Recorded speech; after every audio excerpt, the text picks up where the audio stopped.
Sam sebe je imenoval Mad Mike Hughes, vendar njegov pravi motiv ni bila norost, temveč nepopustljivo iskanje slave.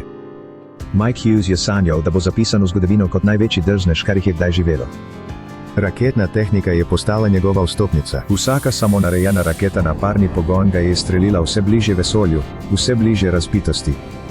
Toda 22. februarja 2020 je Hughesova obsedenost s slavo imela usodne posledice. Mike Hughes ni bil neznanec v skupnosti drznežev. Rojen 9. februarja 1956 v Oklahoma Cityju, ga je hitrost in nevarnost navdušila že v mladih letih, okus za to pa je pridobil skozi dirkanje z motorji. A vendar so bile limuzine, ne motorji, tiste, ki so mu prinesle prvi okus slave. Leta 2002 je Hughes, ki je nosil pričesko mulet, postavil Guinnessov svetovni rekord, ko je s podaljšano limuzino Lincoln Town Car preskočil neverjetnih 103 čevlje. Ta podvig z limuzino mu je prinesel nacionalno pozornost, čeprav je bil to le uvod v glavno jed, ki je šele prihajala. Hughes je imel še večje sanje, kandidiral je za guvernerja Kalifornije in si je želel, da bi ga zgodovina pomnila kot največjega kaskaderja vseh časov. Šele ko se je pot Hughesa križala s teorijami zarote, se je začela oblikovati njegova najbolj ambiciozna sanja, izdelati in izstreliti doma izdelano raketo na parni pogon ter se z njo izstreliti.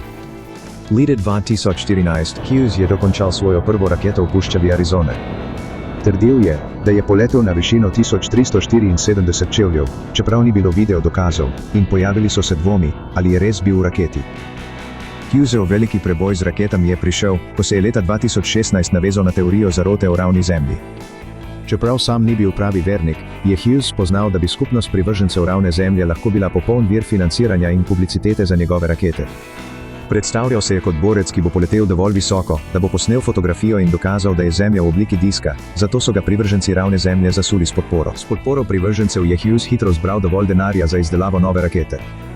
Toda pridobitev dovoljenja za izstrelitev se je izkazala za zahtevno, saj se je Hughes upiral pridobitvi potrebnih dovoljenj pri uradu za upravljanje z zemljišči. Po zamudah, neuspešnih izstrelitvah, selitvah in kljubovalnem odnosu do oblasti, je Hughesu končno uspelo izvesti uspešen polet v puščavi Mojave marca leta 2018.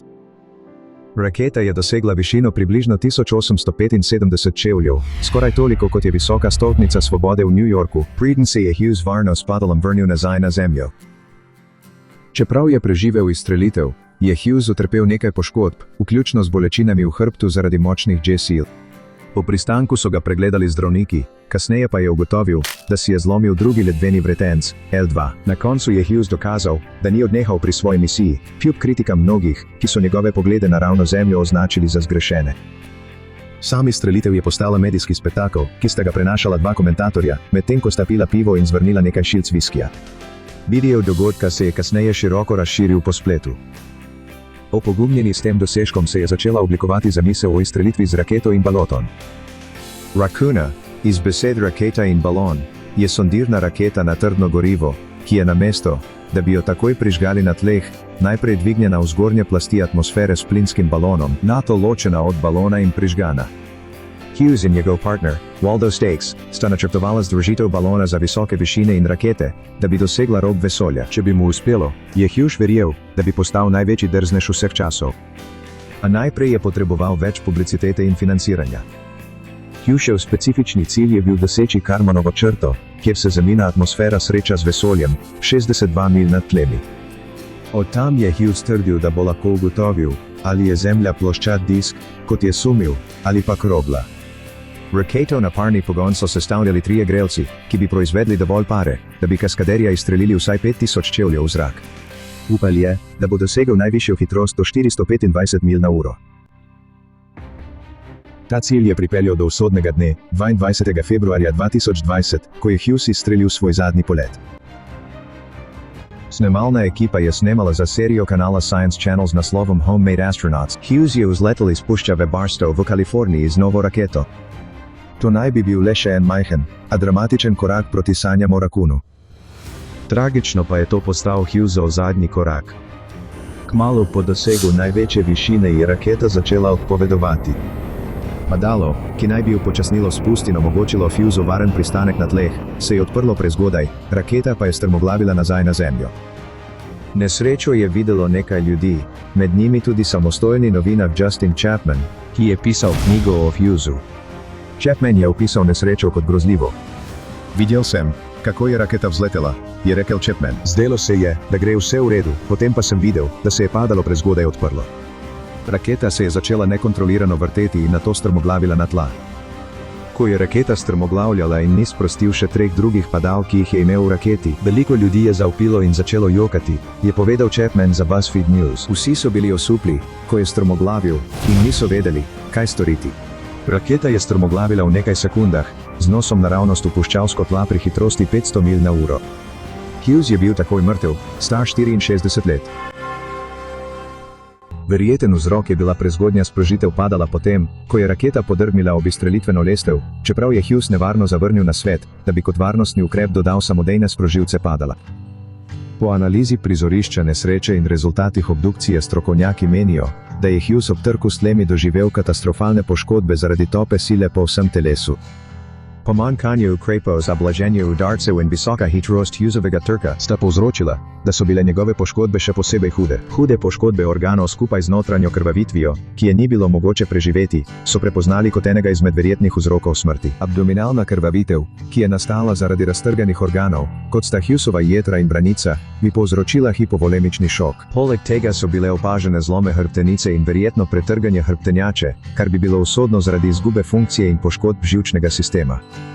Močan učinek trzanja na vretenca in vrat med nesrečo je bil zelo hud. Druga ugotovitev so bile travmatske poškodbe glave in verjetno možganske krvavitve. Nenadna zaustavitev ob trku je povzročila, da so Hughesovi možgani udarili ob notranjost njegove lobanje, kar dokazujejo zlomi in otekanje. Ta vrsta zaprte poškodbe glave pogosto oslabi delovanje možganov in je pogosto usodna. Povzetek: strokovnjaki se strinjajo, da so večorganska odpoved, poškodbe živčnega sistema in splošne poškodbe tkiv, ki so nastale ob izjemno hitrem trku, privedle do tragične smrti Hughesa.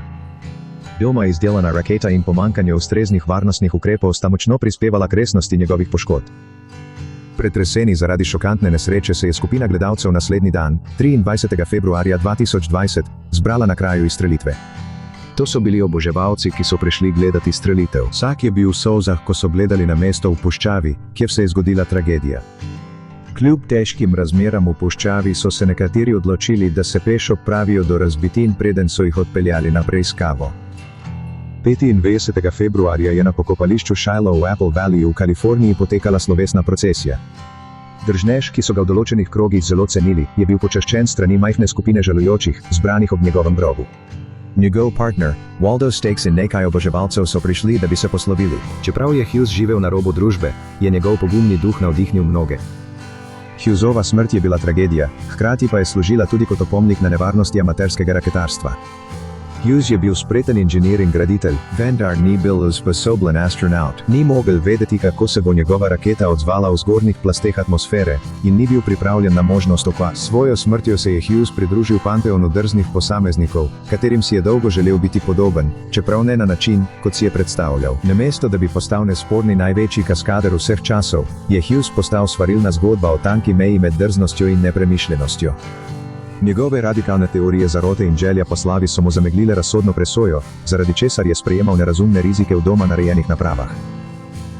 A kljub vsem njegovim napakam si Hughesovi prijatelji želijo, da bi se njegov pogumni duh ohranil v spominu. Sposobnost sanjati na veliko in iskati pustolovščine se ohranja v tistih, ki jih je navdihnil. S tem, ko si je drznil poskusiti nemogoče, je Hughes pokazal, da je mogoče doseči neverjetne podvige z dovolj strasti in vztrajnosti. Živel je življenje na polno do samega konca. Leta 2021 je mesto Apple Valley razglasilo 3. oktober, Hughesov rojstni dan, za dan norega Micka Hughesa, da bi počastili njegovo drzno zapuščino.